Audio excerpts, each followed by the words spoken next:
Bible is just about as wrong as it is possible for any document to be. For fuck's sake! They want to go ahead and they want to take this idea and talk about that as if it's real, as if that's what's real. This is insane. Look at this vastness.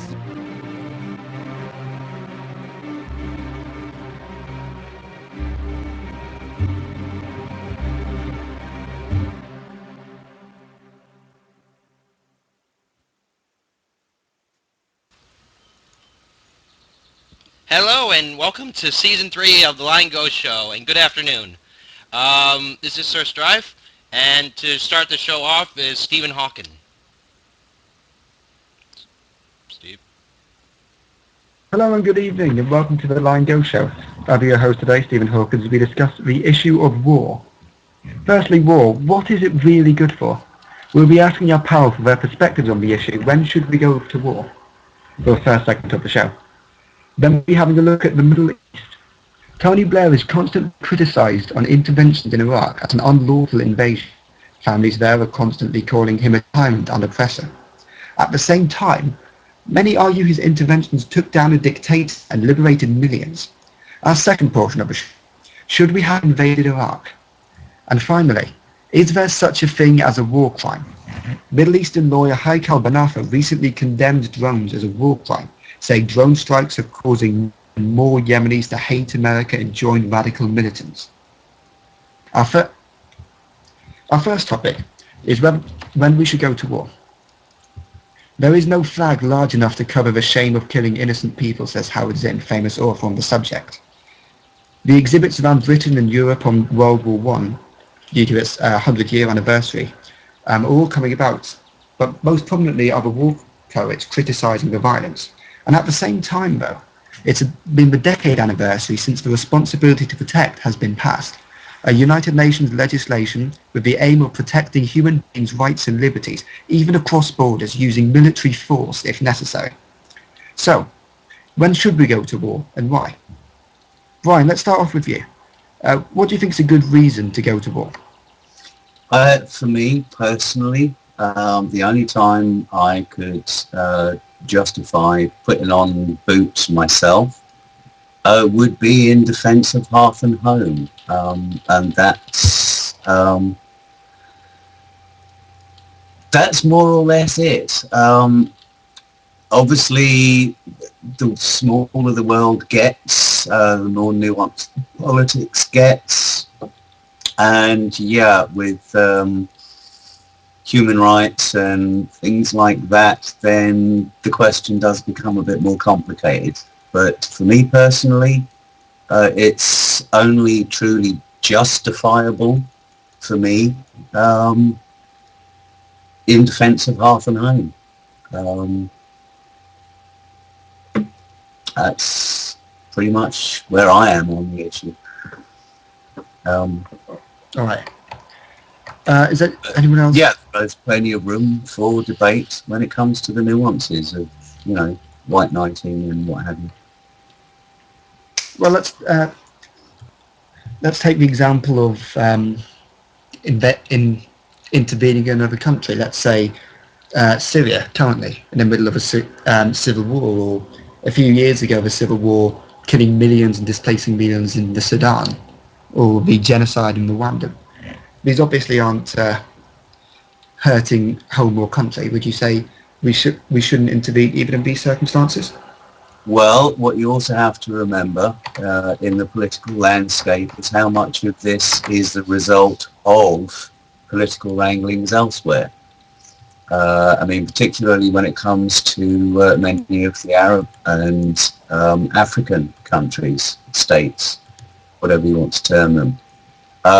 The Western powers have, over the last century or so, had a great deal to play with formulating the political landscape in which these things are occurring to begin with.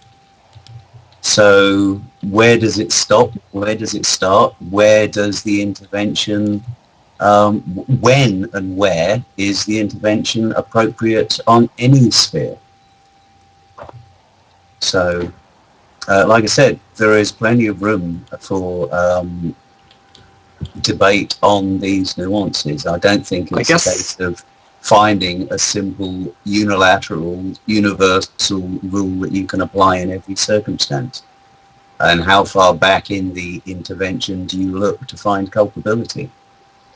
I guess what we're trying to avoid is, we're trying to find countries that, they are trying to fight for their own liberation, but, that they will fight to keep this liberation once they've had it. If you go in there, say, too early, for example, you could just end up destabilizing the entire system and ending up with a mess that, quite frankly, then repulses towards such things as democracy, etc. Like with many situations in the Middle East. I mean, at the moment, we're not getting directly active with such places such as Syria. However, we are offering support through giving them communications devices and stuff like that. So indirectly, we are helping them there. But they still need to go out, and they need to be the ones that are responsible for their advancements in that area. Could I Right. say you need to start off perhaps by qualifying what is war, because in previous generations, war was defined as a military action of a state against another state. Absolutely. And that is a different. Now, only the state has to justify that. Now, that war could be for protection, self-defense. It could be preemptive, or it could actually be for a land grab or a resource grab or a border defining. But what we're now talking about is state intervention in another sovereign state's affairs. That is a very big difference to state against state warfare. Well, and I would stress that I think everything hinges on the manner in which we defend, the manner in which we intervene, I think counts for a lot. I mean, which is why I make the point as to how far back in the intervention do you look for ultimate culpability, I mean, yeah. Was a lot could be set said in force by the supplying of arms to one particular faction or other the trigger point?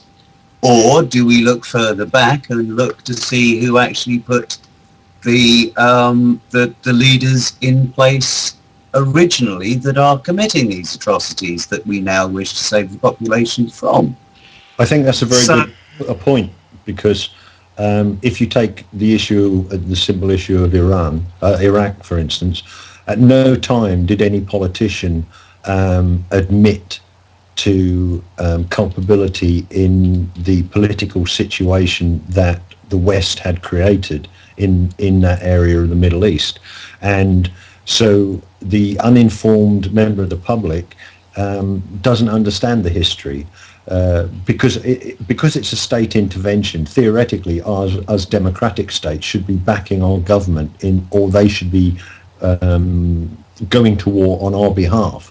Well, if they've not informed the populace of the reality of the politics behind the war and behind this, the creation of the situation which requires an intervention, then their dishonesty makes any justification they have for that war, null and void, really.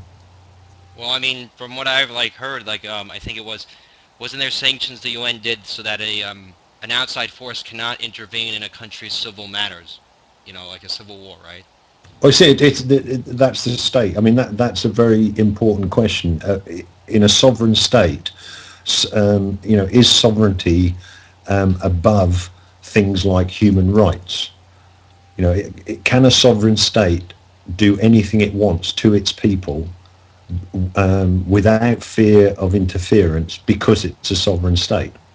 Well, then you get into... Well, I think there's stipulations for sovereignty as far as the UN goes, and certain things states can do to lose their state sovereignty as granted by, I guess, the UN or something like that.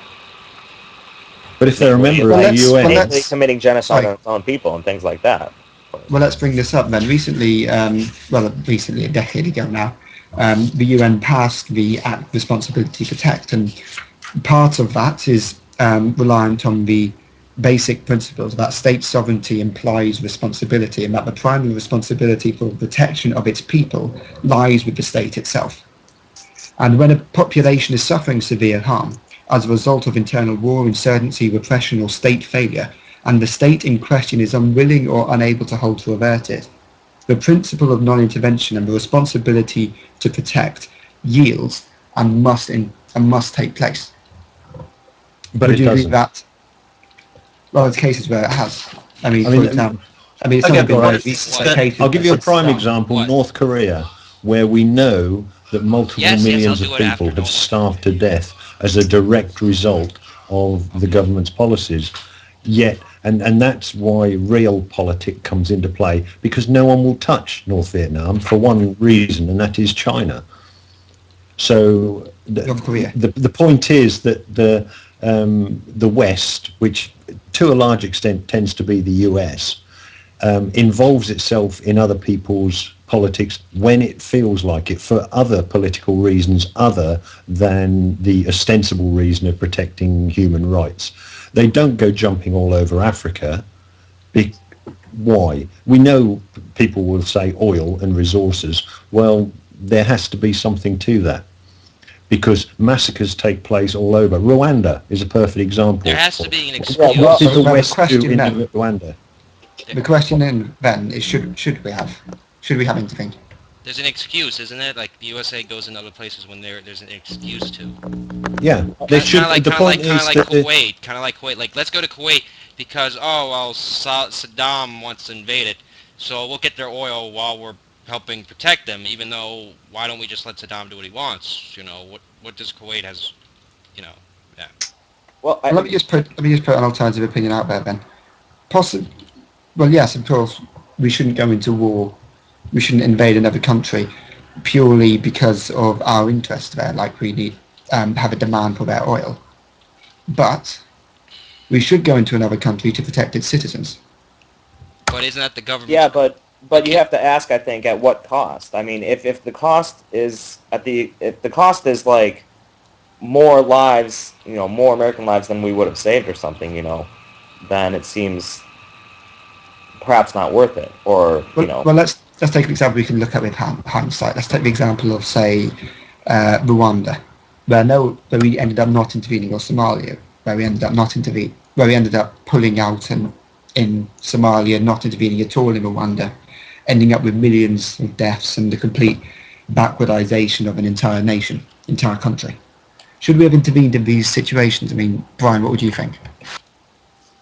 Well, before answering that, I would have to ask the question, okay, the United Nations statutes and agreements and conventions and all these other altruistic legislations that various nations have signed up to,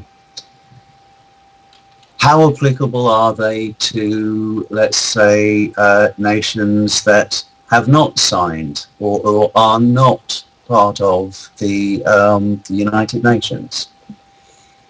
Do we find ourselves in a similar situation when it comes to countries, nations that have not ostensibly signed up and therefore not bound by these legislative considerations that we've arrived at?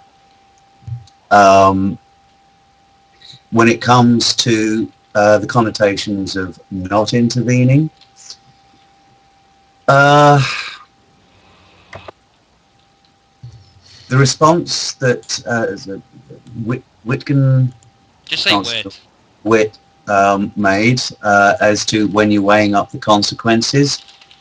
If you're weighing up the benefit-loss consequences, then effectively all you're doing is finding another set of statistics to work out some value or benefit to going to war. So again, it becomes a case of, all right, is it in our interests to go to war? Well, not that, but I mean, the intervention itself could end up actually causing more harm to the nation, I think, someone made that point, then Well, yeah, absolutely. good. Absolutely. At what point do outsiders have the right, the inherent right, to step into another nation's affairs?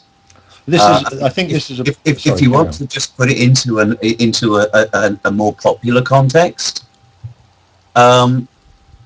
should we, or is there not a real life equivalent of the Prime Directive, for example? And if so, what form should that Prime Directive take when dealing with other nations? I think you could have an idealistic state where the United Nations actually had some teeth, and where you set out certain rules. For instance, the problem is, I think it is a minefield. It's a political minefield. If we take the example of Northern Ireland, now you could have said that's a police action that we were carrying out in Northern Ireland.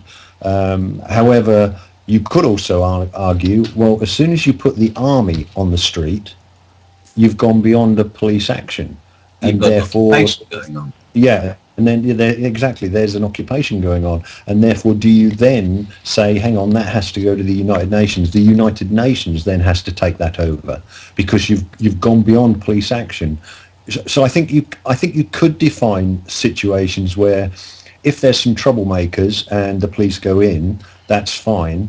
But at any point, people within the government or Amnesty International, people like that, can report a situation to the United Nations, and the United Nations, committee goes in there and checks things out and says, hang on, you've gone beyond what we think in the modern era is acceptable for a police action for a sovereign state. But and then you've also... Sorry. But that is absolutely fraught as a political minefield, because if you take, we had a veto in the UN. Israel is protected by the US, so Israel. Now, I'm not taking sides between Israel and Palestine here. I'm just saying that Israel can do things there beyond these sort of levels I'm talking about, and will be allowed to get away with it. For a similar reason, and Russia and China and France, although France doesn't so much anymore, but has done in the past in Algeria. And the problem is that if a country, even say Pakistan did something to its citizens, did an action to its citizens which caused uproar in the UN, other countries would not vote that down, because they would think, well, hang on, I might need to do that in the future in my country. So it's everybody's protecting their own political interests, which is why the UN has no teeth. And there's also let's talk about people's interest. there's also another said perspective. that the concept of responsibility to protect, the concept of humanitarian intervention, does not exist except in the mind of Western imperialism. I mean, the problem is, abroad, many people in second world countries, third world countries, even places like Russia and China, see humanitarian intervention as simply a way for the West to exert their influence again. But do you see that as a viable political problem? That was exactly where I was about to go, because on the one hand, like I said, you've got the and it is idealistic. I fully admit that, but that's why I put it into a more popular context, to try and kind of demonstrate the sort of level of altruism we're trying to attain here with some sort of international political agenda. What would you But say? it is a valid point that at what point do you step in, and are there certain values which should be considered imposable? Because one of the cliches that came out of a lot of the stuff happening in the 60s and 70s was, one man's revolutionary is another man's terrorist. Nelson Mandela. Really, it does. Okay, it's working now, I think. Okay, now I think it's working. Hello, sorry for the technical difficulties. XSplit is, dropping frames, so if this happens again, just wait 2 seconds for us to get back on. Thank you. And we lost Steve. So yeah, where were we? In short, I don't know how much of our conversation was lost, but yeah, in short, I think it is a very valid aspect of the topic. At what point do we justify stepping in and interfering with another nation's affairs when they don't particularly want all the baggage that comes with Western democracy, air quote? Well, yeah, I mean, capitalist democracy is bankrupt, literally, at the moment. So selling that to people, the democracy in the USA is bought and paid for by corporate interest. In Europe, it's not much better. And, to turn around to large swathes of the globe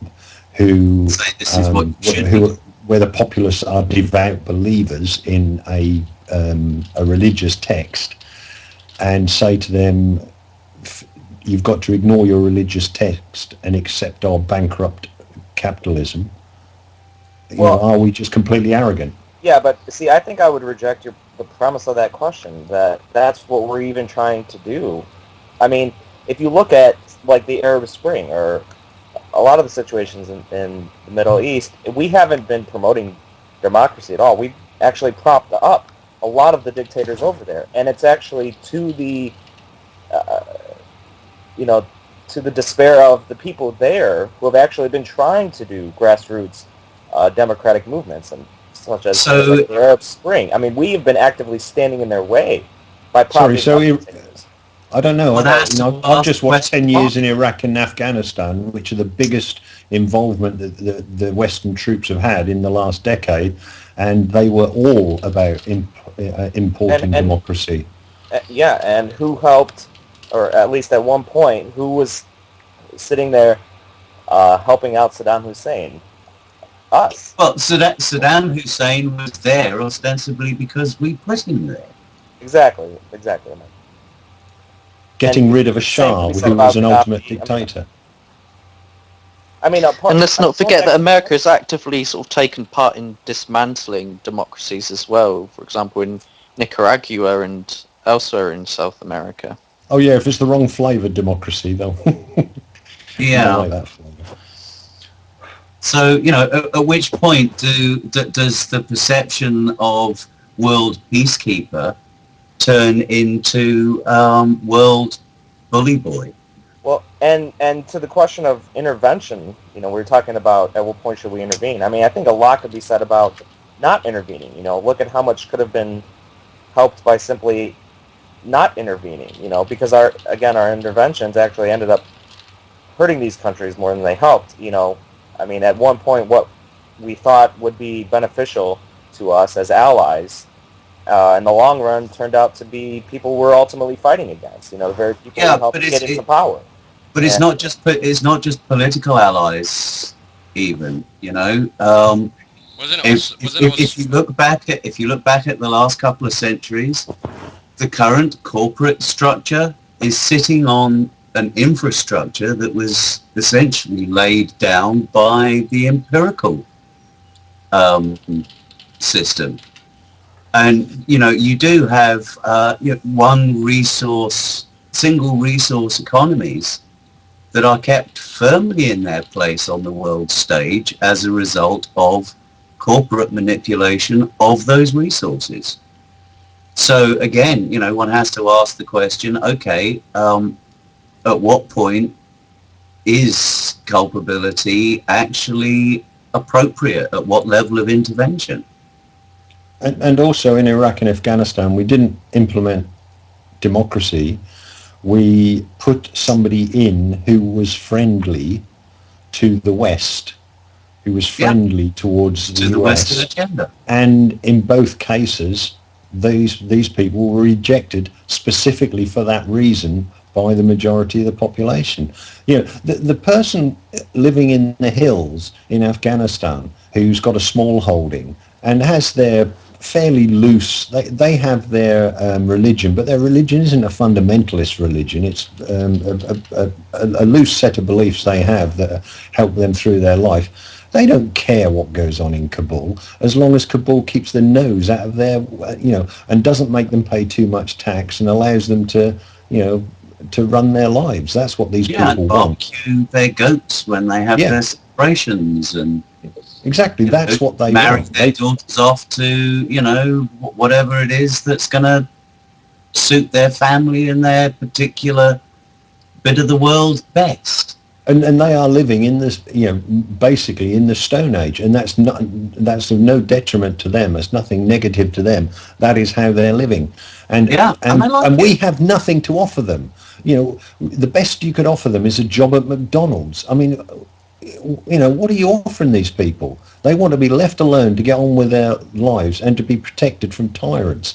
That is not what we did in either Iran, Iraq, or Afghanistan, and in both places we should have kept the hell out, and the reason we didn't was because we wanted political influence in the arena. Yeah, because there was there were resources and there were other things that we needed. And see, in my view, I think probably the best thing we could have done is nothing, and actually allowed Islam to spread, because I think the population of the countries would have done for Islam. I think we've set back the removal of Islam as a fundamentalist religion. We've set it back by perhaps 2 generations, that process, because we've given people a banner to rally behind. And it's us that have given them that banner. It's a common enemy for them to fight, rather than fighting, you know, a civil war, like, you know, all the civil wars that have gone in, you know, Europe and America, etc. Because we force them into a corner, they're not going to, you know, argue with each other over what they want to do. They're just going to go for the direct threat, which is us. Yeah, and the last thing they're going to do is thank us for imposing on them what's convenient for us, and absolutely not in their interests and the lives they choose to live. But we've known that for 100 years. I mean, one of my heroes is T. Lawrence of Arabia. He came back and told everybody this 100 years ago. He told them the way the Arabs work and the tribalism and the you know, all the rest of it. And so the question you then ask yourself is, if our politicos, who are intelligent people, they've been to university, they've studied history, they've studied the history of politics and warfare, etc. So therefore you have to question their motives for their actions, because their motives cannot be based on lessons from history, because all the lessons from history would have told them, keep the way out, keep the hell out. Yeah, or altruism, because altruism is a joke if they try to justify that. Steve, you dropped out. What do you want to bring up now? Well, I think I think Cheeky Vimto's comment. I don't know if I'd say that. Cheeky Vimto's comment from the chat brought up an interesting point. What was the alternative in the situation? I mean, let nature take its course. Let the societies develop themselves structurally and socially, and, you know, people will eventually come around to change. They'll want things to get better than the year previous. It's just the whole human nature of progression. I mean, I'll give you an example. One thing that is fairly consistent throughout human beings, if you literally just go on the ground and view it in its own context, there's, you know, a couple of consistencies. One is we are driven by the same passions, and the same fears, and we are also driven altruistically to want to cooperate with each other. And the thing that throws the spoiler on that is when somebody walks in and says, look, you stop doing what you're doing the way that you're doing it, do it this way or else. And that is true in whatever venue you want to put it, even up to and including YouTube. So YouTube Here's a question for you. If the US, backed by its allies, had in 2001 decided to go into Afghanistan with the blessing of the Taliban, and I don't know whether they got the blessing of the Taliban. They might have had to go and knock out the Taliban, but regardless, if they had then gone in without bombs and without military, but had gone in and built hospitals and libraries and installed stealth cell stations and given everybody mass communication, what effect would that have had? If they'd done the same in Iraq, what effect would that have had? If they had simply given aid to these countries, like Saddam, when Saddam Hussein was in power, saying to Saddam, look, you know, let's play real politics. You know, you are what you are. We'll give you aid and we'll buy your oil off you, but there's some stipulations. The stipulations are things like mass education, etc. Then all you've got to do is educate a population, and I think extremism will the rest takes suffer care as of a itself. result. The problem is in the majority of cases, I mean, if you look at, I mean, even if you did take the example of Saddam Hussein's government, and the cases like in Sudan under al-Bashir for a very large period of time, the southern Sudanese people massively opposed to him, and they did not want him in charge. I mean, the referendum, I mean, it's common knowledge that South Sudan's the newest formed country, and they had it through referendum, and 98% of the people who voted in that referendum wanted to secede away from al-Bashir's government. And he was the extreme Islamic fundamentalist government, and replacing him, they've added a proportional representation, which is to the most democratic system they can appoint, as well as a 25% women's list, which means 25% of the people elected will be women, giving more diversity to the political system. And this is all because the United Nations intervened and imposed what was called the CPA, the Comprehensive Peace Agreement, and almost imposed on forced democracy.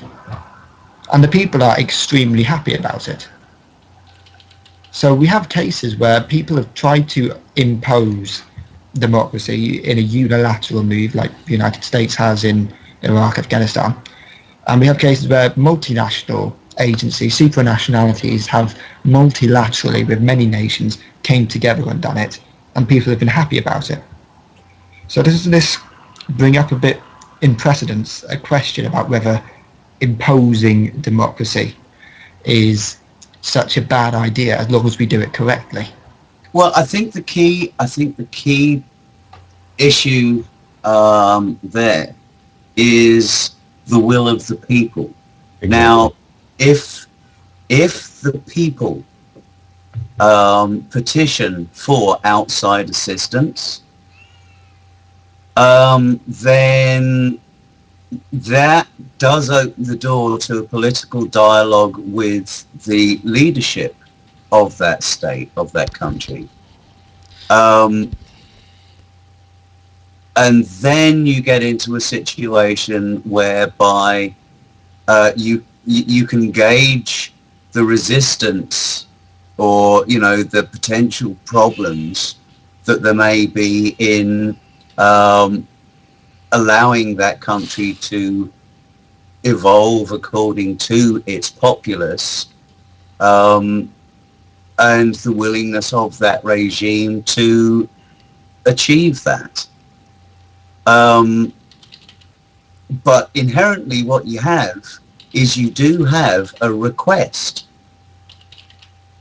In situations where we've decided, well, it's going to be in that country's best interest, and acted unilaterally without that request, then I think you're moving into difficult ethical ground.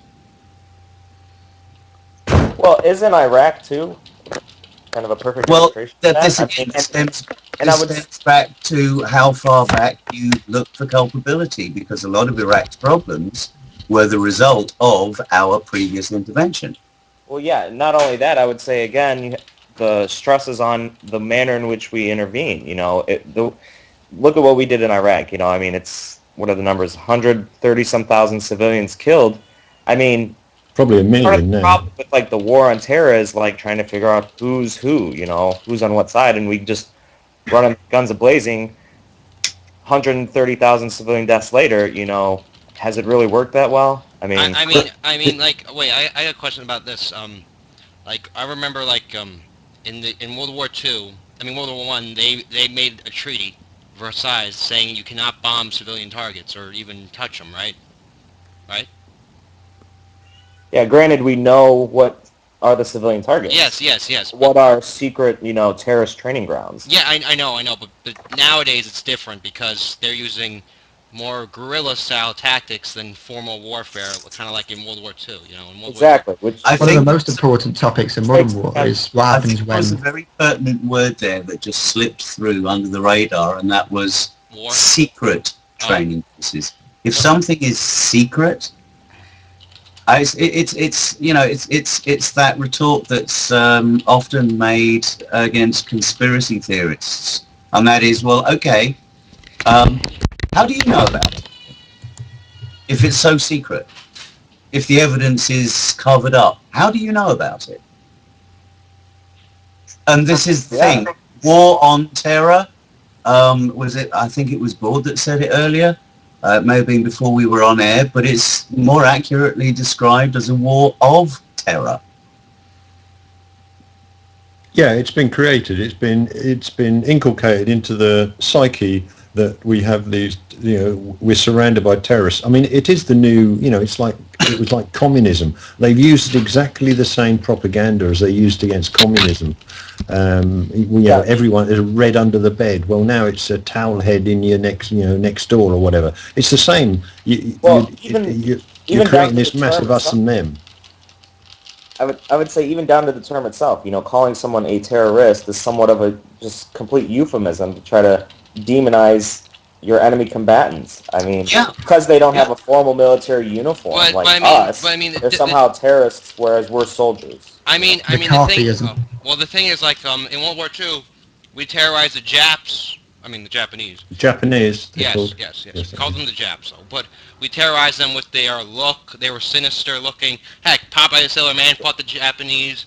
Bugs Bunny fought the Japanese in America. Well, that's the thing with conflict. Yeah, when you've got an us and them group, the easiest way to, achieve superiority and the moral high ground with what you're doing to the them group is to dehumanize them. Yes. Yeah, and that's what the term terrorism does. It just delegitimizes any opposition. Is their mission though to spread terror? It's monsters or something. But is that what their mission is though? I think one important point is that both the US and the UK are morally bankrupt at the moment. We cannot justify anything on moral grounds whilst Guantanamo Bay exists. And we all in this call are also culpable because, we're supporting governments which are defending explicitly or implicitly Guantanamo Bay. And that is the biggest offence against human rights. And it's not only an offence, it's an offence that the Islamic nations can point at with big fingers and say, what the fuck are you on about? You don't even have justice in the West. Yeah. All right. Now, speaking, I think this is a good way of leading the two topics, because a famous quote by Tony Blair, as so often before, on the courage and determination of British men and women serving our country, the fate of many nations rest. Let's start that again. As so often before, on the courage and determination of British men and women serving our country, the fate of many nations rest. Tony Blair recently has defended the invasion of Iraq in The Guardian and other newspapers as a moral imperative to have the attack invaded. and defended it on the grounds that he protected the innocent civilians of Iraq and liberated them from extreme fundamentalists. Yet polls still show that support for Iraq war and occupation in Iraq is circling around only the 25% mark. Only 1 in 4 people actually support, think that we should have gone into Iraq. And so to move on to our second question of the night, should we have gone into Iraq?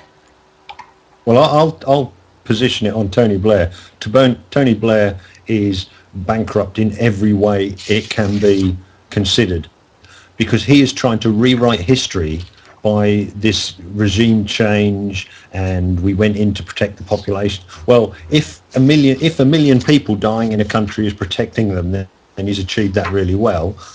But he went to war because of weapons of mass destruction. That's what it was sold on. It was sold on a lie. Now, regardless of the rights or wrongs of going to war, he sold the war on a lie. He lied to his own cabinet, he lied to Parliament, and he lied to the British people about the reason to go to war. 10 years on, he's trying to rewrite history for the reason going to war. And bearing in mind, this is a guy who lied all the time he was in Parliament, because he was actually a Roman Catholic continuing to practice as a Christian. Immediately he left power, he suddenly switched and became a Roman Catholic. So he couldn't even be honest about his faith. And now, you know, I'm not anti-Blair. Blair's I'm office just saying, was based on as Blair's far office was based on the principle that as that war was concerned. Yeah, but his entire reason for going to war was a lie, and he's now trying to rewrite history. Yeah, And the was attempt he to trying to- rewrite history is reprehensible and, should not be entertained. What about His reasons for going to war was a demonstrable falsehood, and that's the way history should record it. Bod? I mean, not to change the topic, but you were in warfare, right? I was in warfare, yeah. I mean, you were a part of a war. I was a small part of a small war, yes. Would you like to give us your story? Yeah, I was a small part of a small war. Well, I actually wanted to talk about this topic of the war in Iraq, so you kind okay. of word changing. Sorry, I didn't know. All right. Well, actually, this is an important thing which just popped to mind, which is to do with the war in Iraq, and it's to do with war in general. And this is the idea, and this is something we were sold during the Falklands, was that the Argentinians were using conscripts, whereas we were all volunteers. We had a volunteer army, and therefore that gave us more right. And to me, that is utter bollocks. I joined the forces because the country was in recession. I mean, luckily we don't have those anymore, but back in 1979 we did. We had a recession. And therefore I was on an apprenticeship at the time, and the firm went bust. There were no jobs, and I joined the forces. By the time I went to war, I had never voted. Now, we know the old song, 19. The average person in warfare is 19, the average age. Maybe it's slightly higher now, I don't know. But the average person who goes to war has never voted. So how are they volunteering? They're being sent to war by a government that they've never voted for. They have quite often joined the forces because that is an option for them where they can't find other jobs. But could I throw something in there? Yeah. I think I can tie the two ideas hopefully pretty well, because the question I kept wanting to pose is that to what extent do we actually, Brian kept talking about culpability, to what extent do we hold the soldiers themselves at least partially culpable, you mean accountable? as well as the leaders who decide to go to the war? I mean, without soldiers to carry out that war, I mean, at what point are the soldiers kind of tacitly accepting or supporting the foreign policy that they themselves are required to carry out? If I may, because I came from a forces family. I would have been third generation Air Force pilot. And the only reason that I didn't follow that path was because I realized that killing people on the strength of an order to do so, regardless of my own political viewpoint, was not something that I could do to justify how badly I wanted to be a pilot. So from that perspective, I would have to say that with the possible exception of economic reasons for joining the military or career advancement or training opportunities, ultimately, everybody who does join up has got to ask themselves that question. Am I prepared to have my own ethical values compromised to that extent in order to pay for, in inverted commas, this privilege, this training, this whatever it is that has motivated you to join the military? And if the answer is no, I couldn't justify killing somebody on the strength of an order, then you shouldn't sign up. So anybody that has, I think, ultimately is culpable for the orders that they have elected to follow. Well, an interesting question would be on the development of the human brain, especially amongst males. And my knowledge in this area is piss poor, but I do understand that juveniles, and up to what age, I'd be interested if someone could come in and tell me, but the brain is much more or much less risk averse, you know, and it's an evolutionary requirement. You want to be pushing your boundaries and all the rest. And as we get older, as our brain matures, and I understand it takes longer for that to happen in males, you become more risk averse. Yeah, So, you're talking about that inherent feeling of immortality that you have, and invulnerability, and it's, oh yeah, I can do that, even though you've never done it before, and there's a risk it could kill you. So if you've got kids joining the forces at 17, yeah, and you know they're not sold. You know, no forces recruitment film that I've seen has shown people with their legs amputated. You know, they tend to show people playing tennis and skiing behind boats and drinking in bars and dancing with scantily clad females. That, which really is not why they're joining. I mean, I'm not using it as an excuse. I joined, and yes, I should have been, but I wasn't. You know, but bearing in mind when I joined in 1980, our last war had been Korea. You know, when I joined the forces, quite seriously, we'd go out for parades, for the big parades. And in the UK, it's different. In the US, I know they give away medals if you come third in your maths test. But in the UK, it's tough to get a medal. Do they give away Purple Hearts? No. No. Yeah. And quite no. They give away equivalents. And quite literally, when I joined the forces, when we went out on parade, so the entire air station would be out on parade, the only medals that would be there would be people who'd got their 15-year service medal and one or two people who'd served in Northern Ireland. And that was it. Because there hadn't been a war. There hadn't been anything for anybody to win medals in.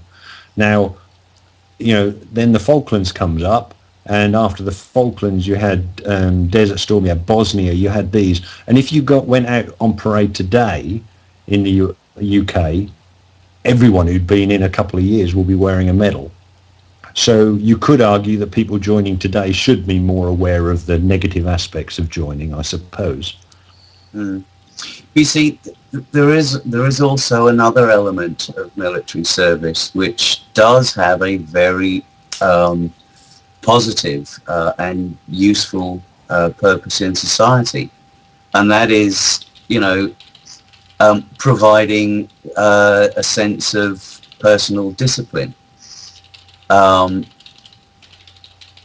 again, it may be filling a lack from the education or parenthood in general. I don't know, but there does seem to be a demographic in the military that do benefit from, you know, having that discipline, you know, having that structure, because they take it with them when they leave the military, and they go on to be successful as a result of the various disciplines that they've adopted and incorporated as a result of their military time. Okay, let me turn it on the head here and consider Iraq and Afghanistan as, for instance, where the US especially put in masses of troops. Let's have a world where you're not allowed to join the military straight from school.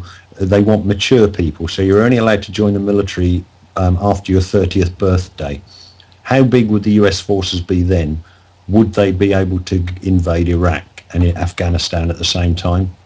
I think so. Actually. Let me just point something out. In World War II, the average age of an American serviceman was 26.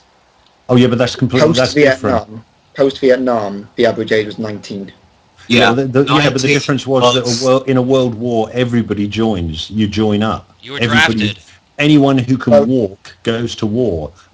So you can't compare World War II with Vietnam. They're actually different things. Let's just take the age of the latter, 19. One at a time. Let's just take the latter number, then 19 as the average. Yeah, and 19 is the average age because kids join up at 17 or 18. Yeah, and you also, if you are comparing wars, you also would be remiss if you did not acknowledge the fact that World War I removed an entire generation. The lost generation. Yeah. So, by the end, you had kids joining up. Oh yeah, kids at 13 and 14 were joining up in the First World War. Yeah. Well, not only that, but what are the socioeconomic statuses of the majority of the military? I mean, I know in the UK, I'm sure it's different, but I know for a fact in the US, it's the general people who do it are people just out of a general attitude. Is that when you go to the army, I mean, if you got a good education, that's not a job you want to take up. Well, in the UK, on the other hand, they'll pay you through college, so exactly. That's what I'm saying. It seems like the real motivation. Seems like the real motivation is for the poor to join. I mean, who else has greater motivation than the poor? How perverse of a notion is it that to live you must kill? That's the way the economy is structured and the way the education is structured. That literally to get anywhere in life, you have to sign away your name. If you're working class, you have to sign away your name to kill someone else.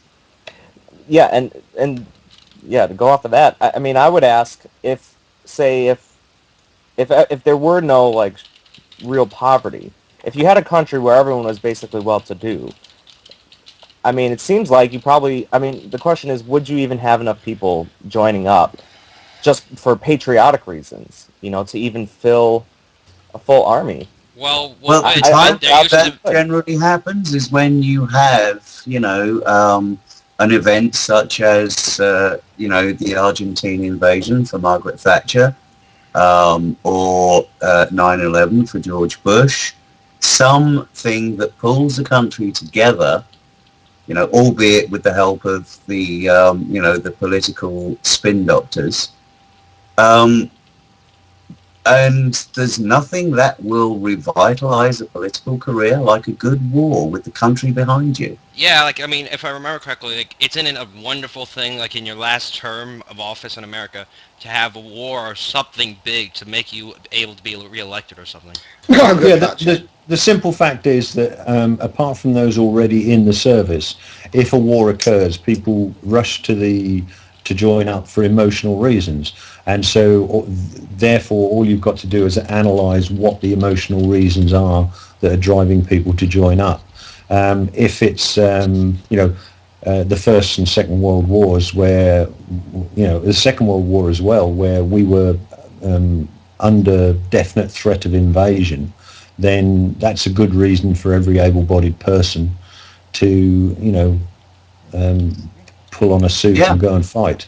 When you've got, but I'll go back to that, and so if in that stage they said, only people over 30 who are married could join, well, people over 30 who are married would join, and their wives and children would cheer them off to go and fight the war. But if you've got a problem in Afghanistan with some fundamentalists, and you say, right, only people over 30 who are married can join and go and fight, how many would volunteer?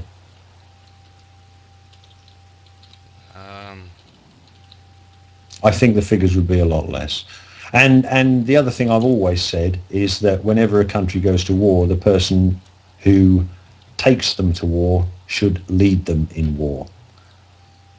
Just as it used to. If George Bush was the first person off the plane in Iraq and Tony Blair was the first person off the plane in Afghanistan, then I think the diplomacy beforehand would have been slightly different. Yeah, I mean, if you look at it in antiquity, that was one of the things that actually lent legitimacy to the claims of kingship, was the fact that he generally was sitting there on the lead horse. Well, that's what the thing is, in America, the commander-in-chief was George Washington originally, and he was the one who led his men into battle. Well, that's what we think, I guess. So, I mean... Yeah, but you wouldn't see Obama on the front lines. Well, yeah, because now the presidential position is not just the commander of an army, he's the commander of a nation. If he dies, we got the vice president. So, just imagine in this scenario, if Obama didn't win, and we had McCain, and we had Vice President what's her name? Stupid song. Palin. Clinton? No, what? Palin. Yeah, Palin. And McCain was the first one off the plane and shot. We have Palin as president. Yeah, but the point is, when you were voting these idiots in, you'd be thinking about that as well. You'd be thinking, do you want Palin to be leading the people? You know, I think that's what happened, though. Psychology would change. Exactly. Whereas now you've got a political system that is based on, the winner being the person that's been able to play personality politics the most effective and derail their opponent's campaign. In fact, you could take it further in the US and say, right, when somebody is elected, any conflict that the country takes part in, the person leads them, and the people behind them are the top 10 supporters, financial supporters. So the head of BP and the head of Exxon, I find that I mean I know war is there's a military industry for war. Like World War I, there was this guy. This might be a little off, but in World War I, there was a guy in America who claimed, "Oh, the military complex is making the U.S. go to war," and he was actually right. And he went to prison for that, and then they released him because it was true. Well, yeah. I mean, I forget the guy's name. I think he was Japanese. Just going back to royalty again briefly, and the Falklands that we were talking about earlier. One of the serving members of royalty down there was Prince Andrew. Yeah. So, every member of our royalty does do frontline military service. Well, the Queen Having said I'd be quite happy as well, though. Well, Prime Minister... Okay, fair enough. They are accorded the privileges of rank. Can I just add something? Having been down there and having been alongside the ship he was on for most of the conflict, the ship I was on was a goalkeeper. And the idea of the goalkeeper is you catch things. He was on the aircraft carrier, the Hermes, and what our job was is if a missile was detected heading towards the Hermes, we had to catch it, which meant we had to get in the way of it. Yeah. And but his aircraft was always at a spot called Fly 1 on the carrier, and when there was a missile alert, we'd all be out there. To start with, you get edgy, but after a few days, you become quite blasé about them. And we'd just keep an eye on his helicopter, because when his helicopter took off, you knew the missile attack was... Oh, so he'd be the one survivor if everyone was going to die, pretty much. And you understand that. That's because you imagine the political coup if they managed to kill him. But he gave us... He was our canary. Yeah. If he left, we knew we were in trouble. It's like, oh, shit. Yeah, but he did fly. I mean, certainly the way it was presented back here, he did fly on active missions. Oh, absolutely. He did his stuff, and it's not his fault. The protection that is afforded him is not his responsibility. It's other people who make those decisions for him. Yeah, no, he did his bit, and I worked with him day to day on a squadron for a while, and he was, apart from he lied once, and got away with it. I caught him walking across the hangar floor with his dress boots on, which has got steel studs in the bottom. Right. To give that nice click click sound. Well, he was walking through a hangar full of aircraft, fully fueled aircraft, with these on. So I reported him as I would report anyone else, and I was called in front of the commanding officer of the squadron and told that he wasn't doing it. What? And what can you say? He could have just admitted, apologised. Knowing a certain amount of British military ease, that probably translates to Hush. given an appropriate dressing down, and you don't need it to Exactly. Yeah. Exactly. I appreciate that, but to be stood in front of somebody and told that's not happening. Yeah, but it is. Yeah. Look away, everybody. This isn't happening. Yeah, don't look behind the curtain. Yeah, gotta love self-talk. But I suppose, getting back to the first question, the initial question of the day was what justifies war, and I suppose it all depends, doesn't it? If you think of nation going against nation, or back to the Stone Age, village against village, what goes against war is either protecting your resources or getting more resources that you require for your growing band. So, and I think they are the only two moral justifications for war in way back when. Now, as we move towards the Star Trek society, where we do have, we have a global awareness. We know what's going on around the globe. We don't have to wait days or weeks to find out what's going around the globe. And if we know of injustice going around the globe, then isn't it, whatever the word is that's gone out of my head, on us to do something about that injustice if we see it? The question is, how do we do that as a global party? society? Well, I would like to say that I think there's not enough emphasis on the actual defense part of our military defense. And in fact, what we have is like a military offense. I mean, if you look at, say, the war on terror, and you look at what's really been effective in combating that, it hasn't been troops overseas. It's been good police and detective work here at home. If we focused our efforts more in actually defending the homeland, so to speak, it would.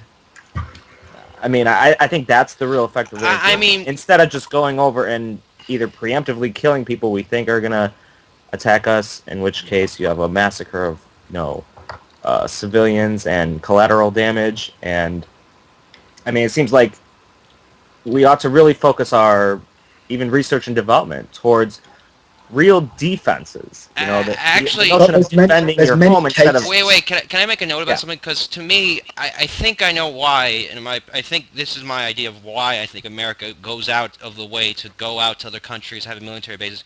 In a sense, they don't want their country to be full of soldiers. So instead, to make their country safe, they spread their military out around the world to police it, so they don't have to make it more of a... what I'm picturing is it would be more of a dictatorship if all the soldiers were in the country, looking out for terrorists, looking out for things. It'd be like you're being watched every second. So, I mean, I'm guessing... What is the difference between the Americans doing that, and I'm not being anti-American, what's the difference between the Americans doing that than William the Conqueror invading England and then putting castles here and there just to let everybody know I'm here? Or the Romans doing the same with their forts? Aren't the Americans, by having a massive, and they are always big, a big military establishment in some African country, aren't they just saying, I'm here, just in case you mess around, remember I'm here? Yes, that's why I said I think that's what they're doing, because if they didn't do that, they would have to then rely upon their forces to be in their country policing that, or their borders. But why do they? Because the Chinese don't do that. Could you imagine if we did that? Could you imagine if we did that in America? Or if people came over to America and started building lots of bases there, just to let you know that we're here. For example, Russia came over with a couple of bases. Israel built a couple of bases. Palestine built a couple of bases. Isn't that an embassy? Thank you. Exactly. No, not an embassy. Actual, military bases with stationed troops inside of America. Well, the Israelis do. They call it Congress, don't they? They have a base in America called Congress. But no, here's an observation. Well, we can move on to this. The Americans had literally dozens of bases in the UK. I don't know how many they've got now. They've probably still got a dozen in the UK, but they took over very many. I mean, we had hundreds and hundreds of on our tiny little island. If you imagine how small England is compared to US state, and we had hundreds of air bases during the Second World War. And the Americans took over a lot of those after the Second World War. But on every one of those bases had to be an English family living, so that it was still English territory. So you could go onto the largest US base in the UK, and if you drove in through the main gate, somewhere quite close to the main gate, there'd be this little English house with an English family living in it. Wait. Why do they do that? So because it was English territory, just so that you knew it was English territory. That's funny. So it's like, It is. letting you know you're here inside of a base to let you know you're here. But here's the thing, the bases around where I grew up in Suffolk, as soon as you stepped onto the base, it was like stepping into a little bit of sovereign USA, because you drove on the other side of the road, everything was in dollars. Did they have a McDonald's? Well, no, not in those days, but no, they had the PX and they had the base exchange, and we would go there and do our laundry because the laundry was cheaper and the laundromat was massive, and they had a better cinema than anywhere around. They had the best nightclubs. The beer was cheap. One of the first nights I went out on the pool, we started off at the American base. American bases are like Americana. Like they're like almost like commercial enterprises. It seems like when you describe. Well, it was. See, Brian's like the same age as me and grew up in Suffolk like me, and Suffolk was Little America. I mean, the roads in Suffolk are.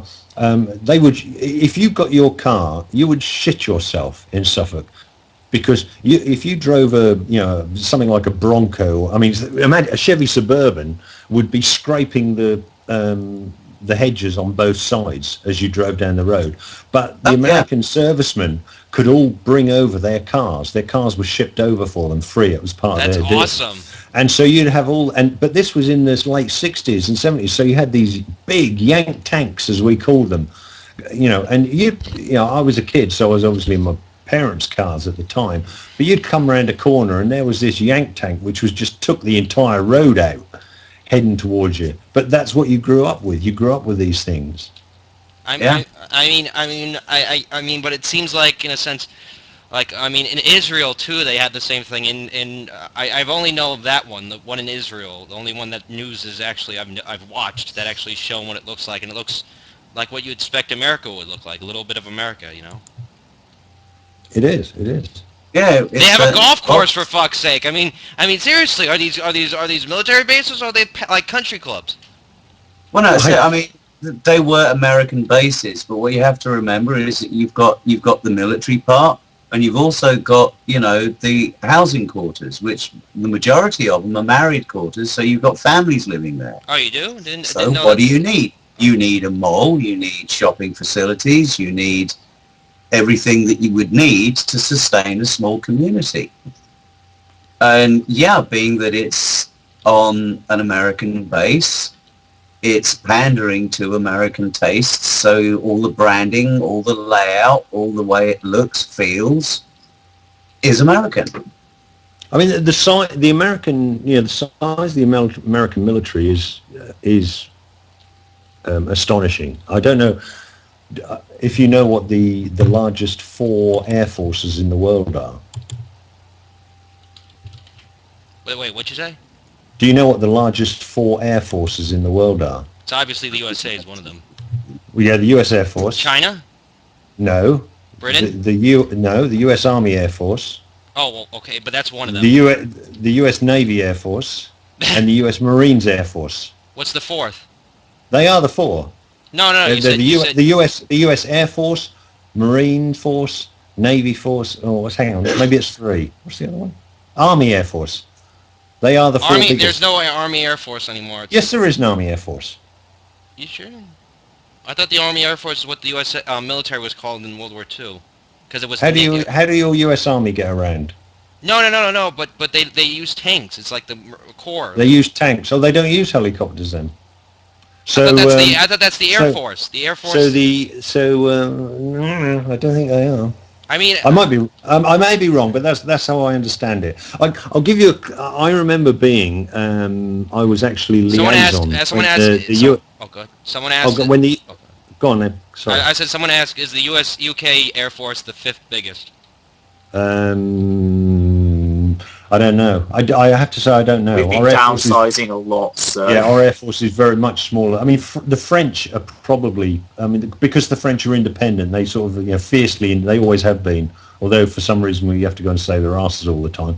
They like their independence, so they've probably got a big Air Force. But the Russian... I don't know how big the Russian Air Force is now. And the Chinese have got a big Air Force. The Chinese Navy is non-existent, but they've got a big Air Force. So I wouldn't have thought so. I must say, from the Iraq War, that's one of the greatest quotes, isn't it? Was General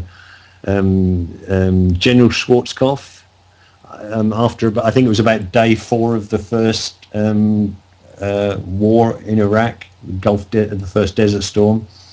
He said the Iraqi army had gone from the second biggest army in the world to the second biggest army in Iraq in 4 days, which I thought was something like that, his quote. I thought that was quite impressive. I met him, actually, on Storming Norman. You met who? British Air Force. Storming Norman. Norman Schwarzkopf. You're showing, if you don't know who he is, you're really showing your age, because he was the character from the first war against Iraq. I was not born, so yeah. Oh, God. I was around for.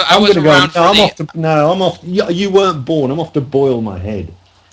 You're talking about the Persian Gulf War, right? Yeah. I was not. When were you born? That was 89, right? When were you born? 93. Oh, please. I've got shoes older than that. Right, because I think we've drained this topic for all it's worth at this point. So what I'm going to try and do is move on to our final topic of the evening. Is there such a thing as a war crime? Now, war crime generally is one of those things that people find is difficult. Rick Jusgate, yes, that's a shout out to you, Rick Jusgate, is the principle of is that it's a slow morphing concept that's undergone many changes throughout history. But one of the most recent attempts at defining it was in the Rome Statute. They've defined war crimes as breaching any of the Geneva Conventions, willful killing, torture, extensive destruction of property, compelling prisoners of war to serve in your army, depriving a prisoner of war to rights of fair and regular trial, the taking of hostages, unlawful deportation, and any of the crimes against humanity, which include murder, extermination, mass murder, mass extermination, mass enslavement, and forced deportation of a population, among other crimes. Can I come in? Go ahead. What do you think? And very quickly say that. One at a time. And say that if you are training individuals to kill other individuals, how can you then judge those people by normal peacetime values? Yeah, that's the question. That comes into what Zimbardo showed in the Stanford prison experiment, was like known as de-individualization, which is where a person loses their identity as the individual. He was able to do this by just giving students who were friends of the prisoners, he just gave them police uniform, and he also gave them black tinted sunglasses, so the prisoners couldn't see their eyes, but they could of course see out with the sunglasses. And just this, in 6 days, the experiment had to be cancelled because there was one prison warden who got nicknamed John Wayne. He was particularly sadistic. He would make the the ones that had come out as prisoners, he'd make them do stuff to each other. He put one in solitary confinement when he went on a hunger strike. One guy was treated so badly, he came up with physical signs of stress. So he came up with a physical rash, and this was just from psychological treatment. And these guys were all friends prior to the experiment. And 6 days, the experiment had to be cancelled. It was planned for 2 weeks. So, these were all people who just knew each other. And just by putting on the uniform, it created such a different change in behaviour. Now, that's without, years of training. That's without being drilled to listen to every order given. So, one of the most interesting things I always thought about the Stanford Prison Experiment is that, just to be clear on this, it was essentially students, just undergraduate students, as well as of this level of education, completely with no knowledge, specifically with no knowledge of how policing works, dropped in.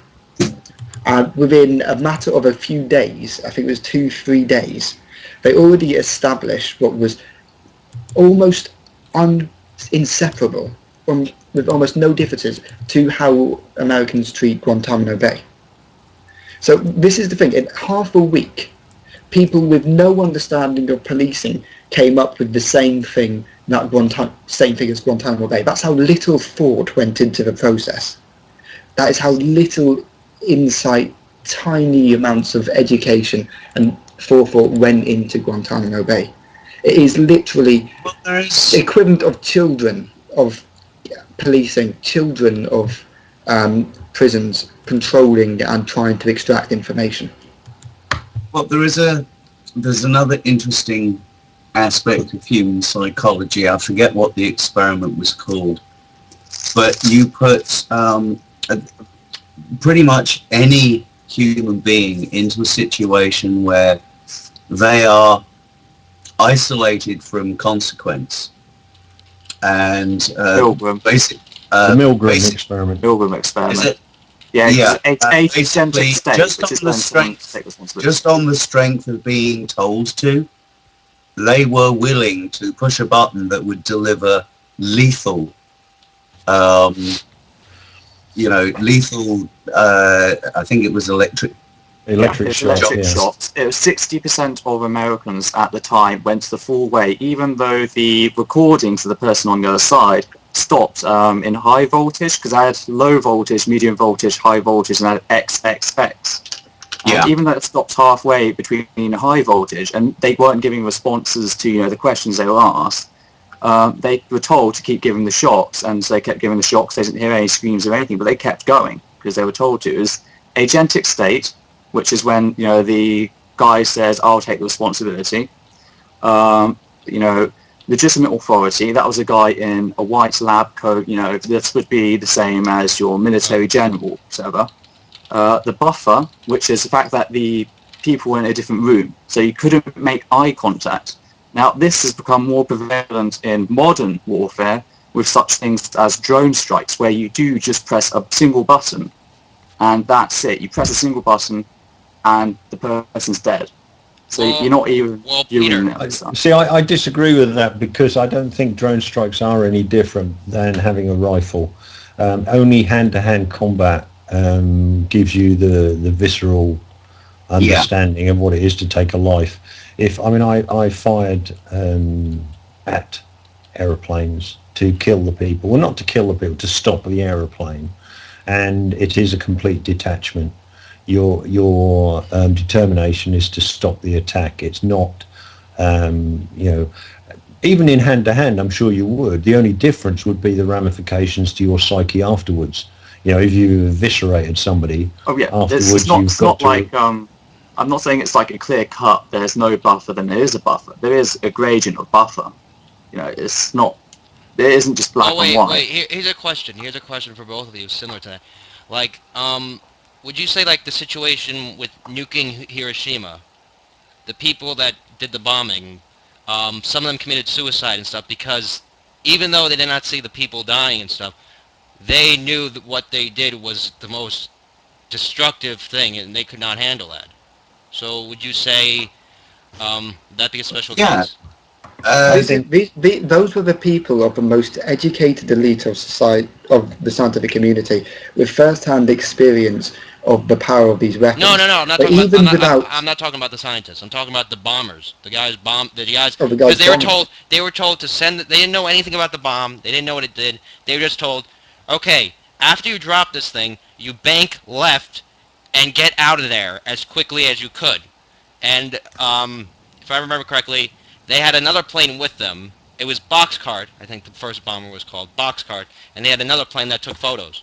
So the plane that took photos afterwards, was hit by radiation. But still, they didn't know what this bomb would do because it was that's top not secret. true. That's not true because they had scientific advisors on board who had been at Los Alamos. They knew what it would do. They had an idea what it would do. The difference, I think the simplest thing is to listen to Richard Feynman talk about it.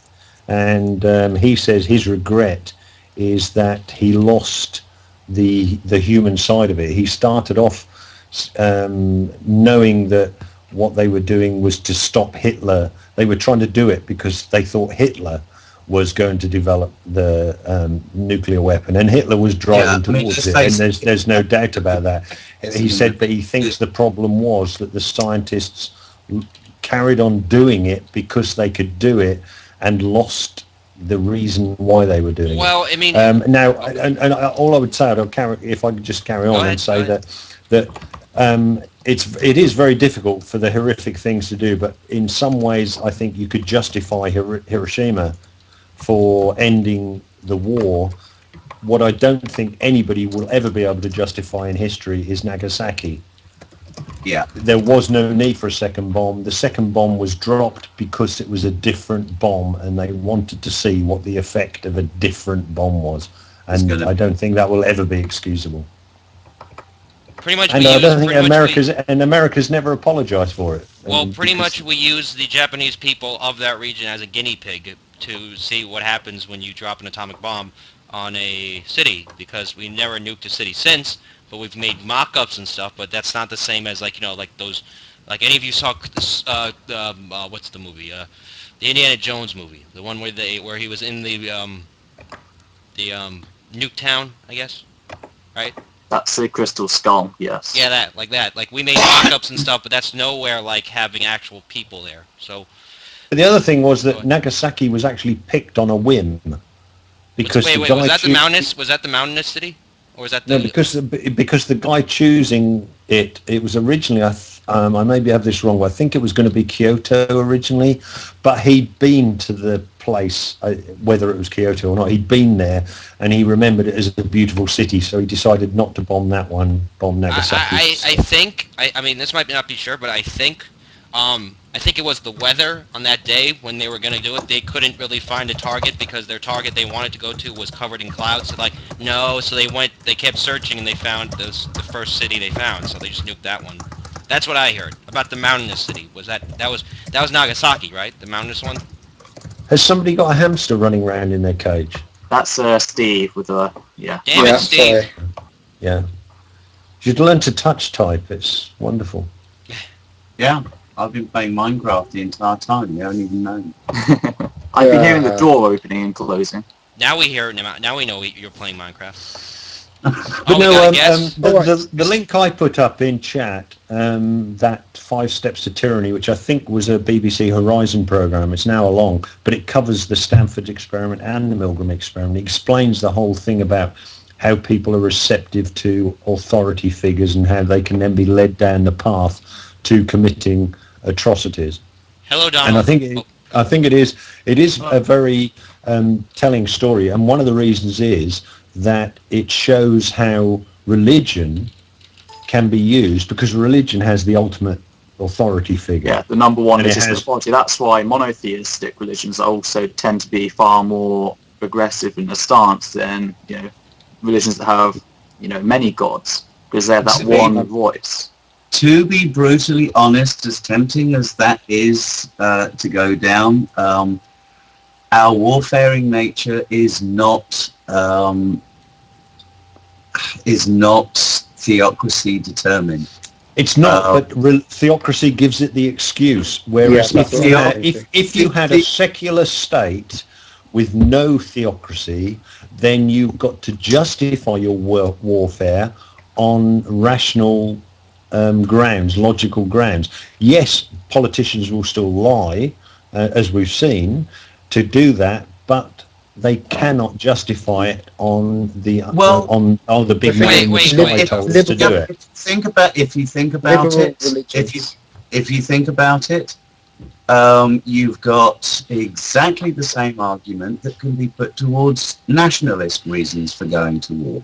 If I may, leaving religion right out of it. I mean, what is the popular meme at the moment? America. Nationalism can be just as heavily a motivator as any theocratic idea. That's a civil religion.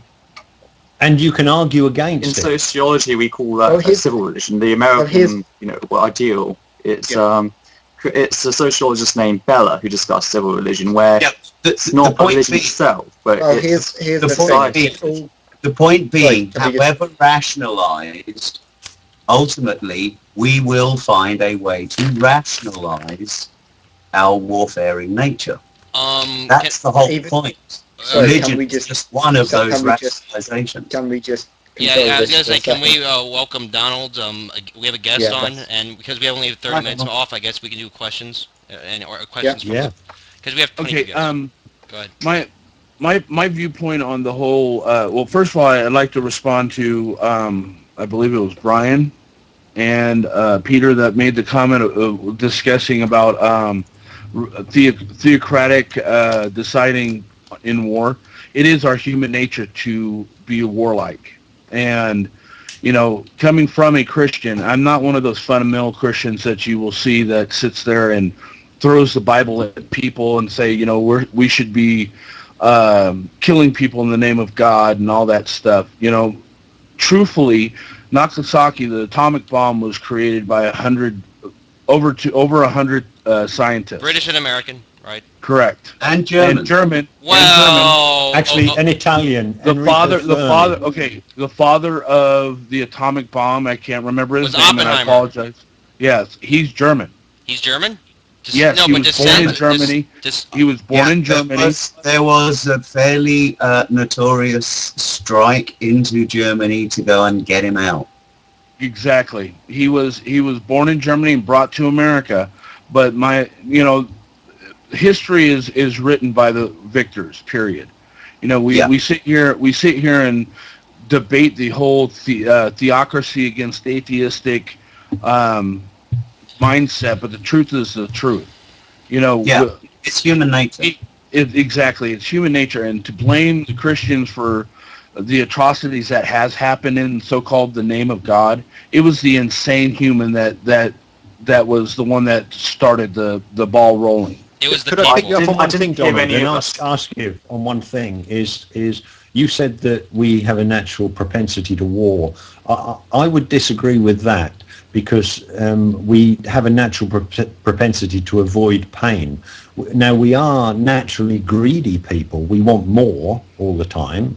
Capitalism thrives on that, and that has in the past driven us to war. But I wouldn't say we have a propensity to war rather than a propensity to want what our neighbour has. If I may, we also have an innate fear of that which we know nothing of. Exactly. And if we have a nearby competitor, we will have a tendency to demonize and make up stories and find reasons why we have more rights to this particular resource than they do. And we will find some way to justify eradicating them from the equation. I would extend on that in the aspect that, to save argument, we may not have the subconscious or conscious level of war, but we do have a conscious and subconscious level of violence as a human race. I would go against that. In one way or another. That's conditioning. Well, That's still, in one way or another, we would rather. I want to serve my country, Point but being- I will not serve it in war. I refuse to do that. I am going into the social sector. That is why I've been studying sociology, psychology, because I want to go into the social sector and help my country that way. I have an Well, utter that's refusal to awesome. fight Hang on, wars. hang on. One at a time. Fine. Donald's on here as the guest, so let him. And also speak just a and then note, Donald's the first theist of I'll season respond to 3. him. So just let Yeah, so let Donald speak and let people respond to him. Yes. Okay, so basically, you know, I look at things from as hard as it for anybody to believe.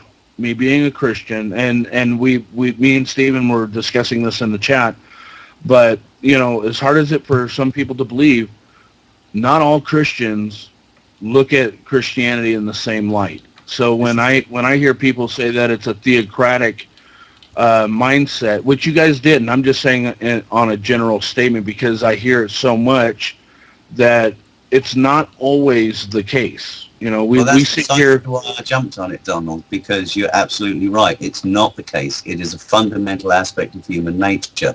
We demonify, we dehumanize that which we find abhorrent to our sensibilities. Exactly. And we will use that dehumanization to override the senses of empathy and mutual self-interest that would otherwise, given our altruistic sensibilities, lead us to trade and learn.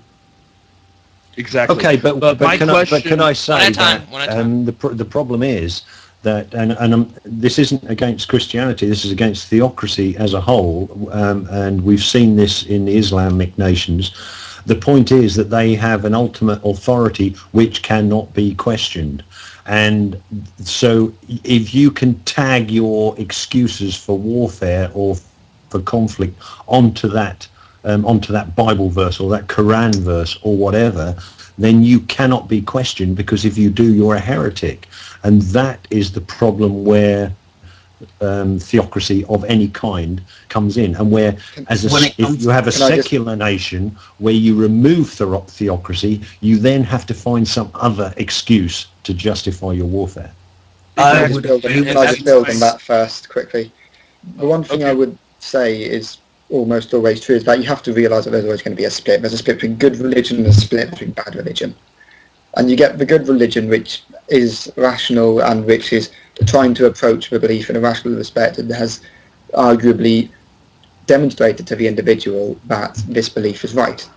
But the problem is, and it is unfortunately a large percentage of people, religion isn't a belief like your politics are. It isn't a belief like what you like in your taste of food. It's a cultural inheritance.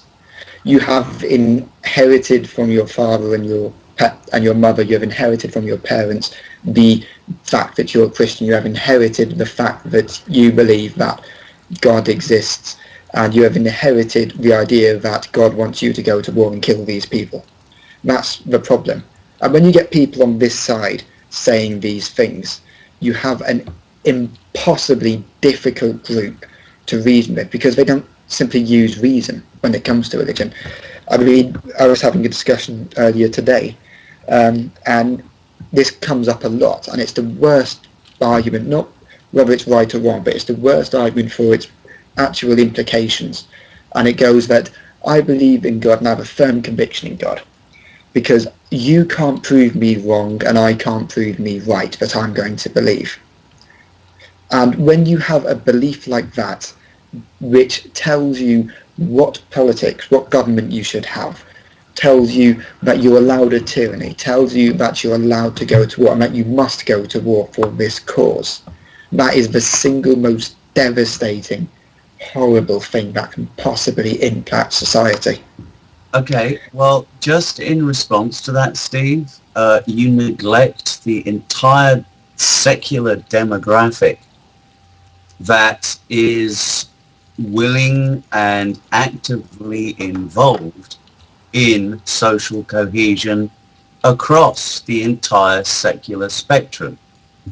And yeah, when it comes to imposed theocracies, Yeah, but again, to state that that is representative of a majority of the air quote theocratic or religious, you again neglect the pretty much the entire Western secular world of Christians, Muslims who are proactive in maintaining the secular aspect of those nations. That's why it's very important to maintain this distinction between good religion and bad religion. I'm not saying religion itself is the single great worst enemy of liberty, single worst enemy of reason. No, Good religion is the strongest ally, it's the bulwark which we have. But it's bad religion, I will use this in a complete generalisation, it's the bad religion which is based on an emotive standard. That is the root problem. But what you're arguing for and what you're trying to present is the state of play whereby it's what you've identified as bad religion that occupies the majority demographic. And that's just not the case. You know, well, I would disagree. I mean, let's just take... Hang on. Can we let our guest... Let Donald speak. Let's have a guest speak. Okay, the sole reason why I actually came on here was, you know, I have a perspective of the topic that was before I actually changed it, and I apologize. But no problem, you know, about war crimes. The part that I don't understand about how war crimes is a subjective term, because you've got all these other countries, like, and I speak only from the American perspective. You know, as a regular citizen, you know, that sits here and watches what we call responsible media. You know, but the thing is that we see all these countries that do atrocities to the POWs and the MIAs and all these soldiers that go because our government tells them to. But the second we try to do the same shit to them, pardon my language, it's the same things to them, we're considered an abomination to the world. You know, our one military pees on a dead body, and that's an atrocity. But you've got these during the Vietnam War where they would stuff our boys with cotton and catch their dead bodies on fire. You know, we don't see the UN going in and slapping them around like they do us when we dress them up in their underwear. You know, I mean, it just really blows my mind, and that should be considered a war crime too. Well, my question is, fighting, aren't we? Shall we say who's going to speak first? Well, I'm not finished real quick. I was going to in. finally ask the question. I just made that to make sense of what my question is. My question is do you believe that war crimes defined in a subjective manner?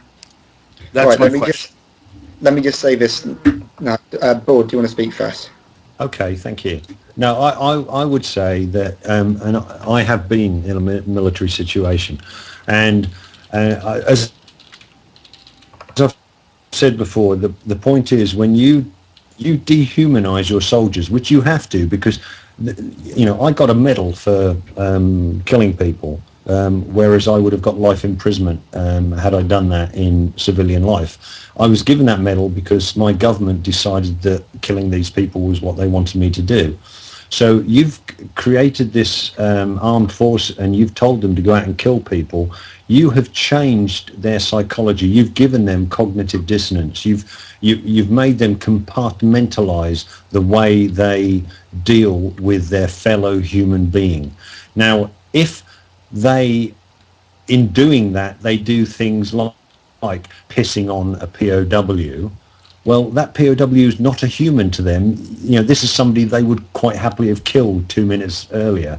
Or they've seen their friends blown up by an IED and then go into the nearest house and wipe out all the civilians in that house. Well, they are in a different mental state than if they were walking into their local supermarket and somebody bumped into their trolley with their trolley. And the problem is that with this embedded medium, with this 24-hour TV, we are analysing these people's actions in a way which I consider is unfair. And people who have never been in a combat situation, what right do they have to judge people who have been in a combat situation? Yeah. All right, Peter, do you want to speak next?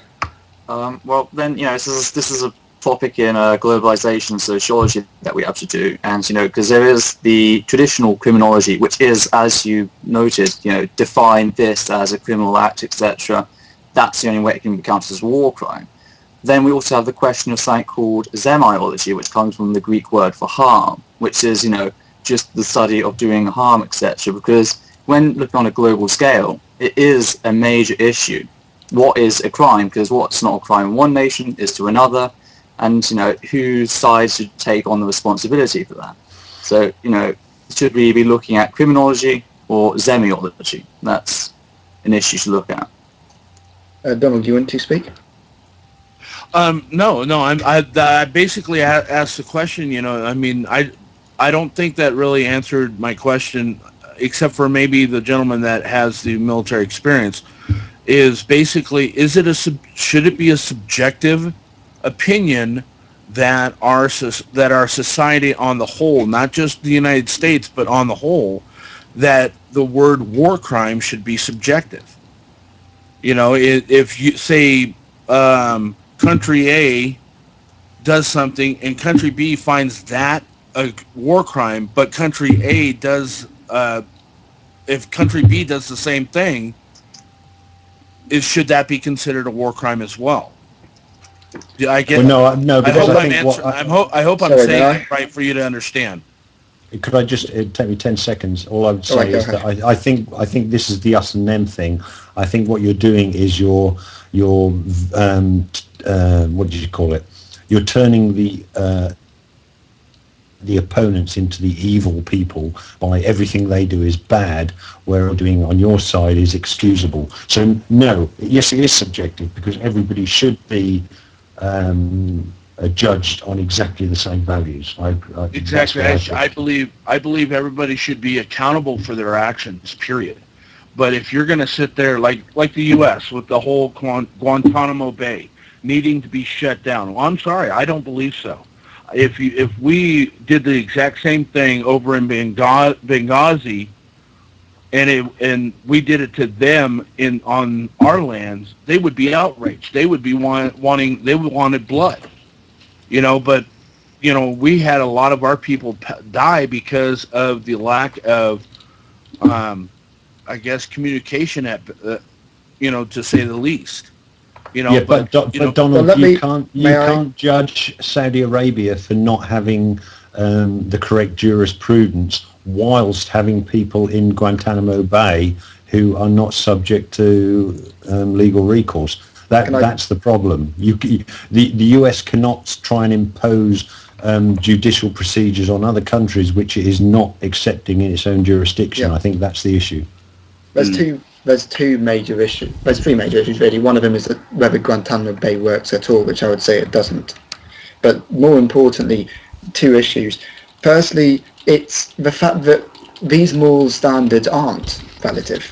These moral standards are universal, and we should be able to say at the very least that you over there, torturing your prisoners of war, that is morally wrong. You there holding hostages, forcing them to give you information, torturing them to give you information without trial, without fair process, that is morally wrong. And when we're doing that ourselves, all of our moral responsibility, all of our moral high ground just disappears. All of our ability to say you are wrong disappears. We can't hold people to a moral standard which we don't even hold ourselves. That's an absolute outrage just on how morality should work. That's why we should shut down bases like Guantanamo Bay, so we can regain the ability to say we are actually engaging in a morally righteous war, and we are actually engaging in an intervention for humanitarian reasons, not just for oil. And secondly, here's the other thing that I always think is always missed. We do not live in a society anymore where war is between two nations. We live in a society of things where we have things such as war on terror with, I'm not sure if that goes to the camera with lost a lot of I got what you mean. We've got to. We're a war on terror society. Yeah, and the difference of that between normal nations, in a nation as, if you go back to, say, the 18th century, with Clausewitz, one of the greatest military philosophers of probably all of time, challenging even Sun Tzu, he put it very clearly in the point that war, to win it, you must take out your enemy's centre of gravity. And what that means is, what's the enemy looking at as their best point, the symbol of their entire nation, or the way of defending their entire nation? How can you, the centre of gravity is essentially, if you get rid of it, the nation will disappear. So with, for example, most European nations, it would be the capital. If you can control the capital of a European nation or a Western nation, the country will disappear. And if you control their government, the nation will fail. But in a war on terror, the idea of Islamic fundamentalism, it doesn't have a country. It doesn't have a gravity in a physical sense. Would you say Mecca would No. be? Simply no, because we can occupy Mecca and that will make them angrier. They won't capitulate, they'll just get more violent. And this I don't is the like point. bingo. We engage... Sorry, I'll completely phone me now. Yeah, when we engage in out-of-date, defunct arguments of taking out the cities of these nations, the idea is just foster. I mean, there's a great quote by, what's his name? A Yemeni lawyer, by Fabana, and it goes, "Dear Obama, when a US drone missile kills a child in Yemen, the father will go to war with you, guaranteed. Nothing to do with Al-Qaeda." And I think he's almost right there. What happens is, when you fire drones and when you start attacking cities and tribes and villages in a state, you're taking the entire nation, you're taking the entire people, and they're going, "You are killing us, and you are the problem here," whether it's any Western nation. And what we're doing is trying to engage in a brand war. We're trying to say our Western liberal democracy is better than your Islamic fundamentalism. And when our Western liberal democracy is the ones from 1,000 feet in the air bombing the shit out of your village, then I am not surprised that you don't like us. And when we're the ones who's taking your citizens and torturing them, and your people are pointing that out all the time, I'm not surprised that you're not liking us. And that's the problem with Guantanamo Bay. It's making us lose the brand war. It's making us come off as immoral, treacherous people. And that's why we need to shut these things down. This is the only way to win the war. It seems paradoxical, but this is the way we win. This is the way we bring about a better society. We close down and start being consistent on our liberal democratic values. I think there was never a quote better suited for this, except for Gandhi's, "Be the change you want to see." That kind of fits. Exactly, yeah. If I may, I would even extend it even further by saying that once we get over the whole "I'm right, you're wrong" mentality, "I'm better, you're worse" mentality, is when our society will advance. When we start getting together and have these divides that we have, religion, philosophy, political viewpoints, once we stop doing all of that and start coming together and caring about one another, period, forgetting about their personal, I don't want to bring religion solely into it, but I know that religion's one of the biggest problems in our society, because you've got all these people who don't believe in God saying that the people who believe in God are idiots and they're a waste of time. You've got all these other people that say that, well, I'm a Republican, so, or whatever the equivalents in the opposing countries, you've got those who on one side of the aisle saying that my viewpoint is right and solely right, your viewpoint does not matter. And until we get past all that and start caring about our individual countries first, and then start helping everybody else, because at one point in the American history, from the end of World War II till Kennedy was shot, that was basically the greatest time in the American history in the last 100 years, because we could go on vacations and leave our doors unlocked. We didn't have the fears of the criminal element as much during that time frame. And so I think it has to do with, or a lot of it has to do with, I'm right, you're wrong, I'm better than you, you're not, you're scum under my shoe, and once we get Donald, past that, what time frame are you talking about? He said 100 years. in the last 100 years. Yeah, that would be when black people were not allowed to use the same toilet as you, when women didn't have the vote, and when children went to work at the age of 10. The values the age of 10, the age of 10 didn't happen during the time frame I just mentioned. Hang on. I'm 90. sorry, I'm sorry, but you need to learn your history, because it did. I know my history. Because child employment laws did not come in. They only came in within the last 100 years. And that's what I'm talking about, within the last 100 years. All right, so as long as women don't have the vote and blacks use separate toilets. Hold on. At no point did I bring. That's the other problem with our society. That's the other major problem with our society. I think we should possibly save this for the after show, because we only got 5 minutes. So how about we have final closing? Just if I may, just quickly, just to look at the greater point that Donald was making there. I think he does make a very good point when it's the us and them separations, the lines in the sand, because it really does. That really is, bottom line cause of the starting of demonizing the them group. And as soon as you start to dehumanize and demonize the them group, that's when the atrocities start happening. All I would say is that that in some ways I agree with Donald, but I do not think it's to do with anything apart from population growth, where you have these enormous concentrations of people, and on top of that you have the capitalism where, and I'm not anti-capitalism in all its forms, but you have television telling people what they should be wearing and what they should, the shoes they should have and the shirt they should have, but they haven't got a job and they haven't got the prospects that will ever give them these shirts. And then human nature kicks in and says, well, there's another way to get these things. Yeah, commercialism. That's the biggest problem. We call it bulimic society in sociology, where there's all these goods that jangled in front of your face but you can never obtain. So. Oh, I like that. Yeah. So can we have closing statements from Donald, since he's the guest? Yes, I do want to make. You can stay for the after show though. So. You can stay for the after show. Okay, cool. My biggest point here is that I know my history. I know that racism is one of the most appalling thing that we've ever did in our society, separating cultures because of the color of their skin. I do not agree with it, nor will I ever agree with it. Okay, I think everybody should have equal rights in the aspect of voting and so on and so forth, having a say in the matter.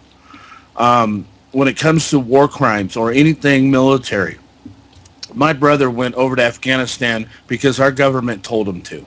Okay, he fought the good fight with everybody. He has to live with that the rest of his life. That our government sent him over there, and now he has to have nightmares every single night. He gets 4 hours of sleep a day because he has to deal with his PTSD.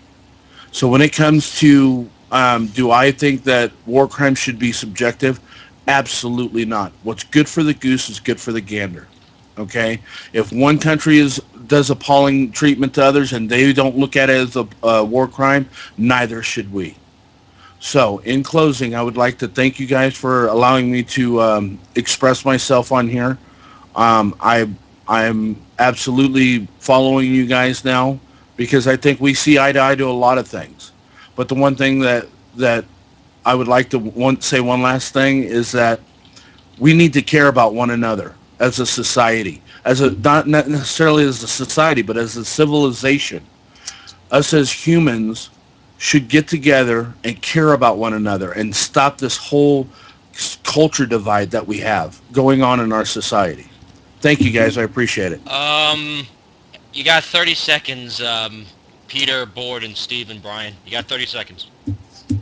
Okay, I mean, you each have 30 seconds, so hurry up. I'd just like to say one thing, well, a couple of things. I think Donald's absolutely right. We need to get rid of the us and them splits and start working together for mutual benefit, driven by our empathy. And war sucks. It's something that we should have learned from history by now. And I'm bitterly disappointed in our leaders that we keep falling into the same fucking bullshit. Okay, essence of thought? I'm going to the social sector because I want to help people. I feel a need to help my country in such a way. So, yeah, we do need to get over this whole divide. So it is a thing worth fighting for, and that's why humanism is a good cause. So. Board? I want to hear lots more from Donald, and I want to talk to Donald lots more. I'd say I've had just passing 31 years of PTSD. And I think this man speaks a lot of sense. Want to speak to him more. That's it. Okay, Steve? Yeah, I thought we've covered a lot of ground. We've discussed a lot of issues. I think we've got fair, reasonable, although of course there's a bunch of dispute, agreement on when we should go to war, when we shouldn't go to war. Definitely an agreement on Iraq. And it's just been a very productive, very good discussion, really. This is the end of the show.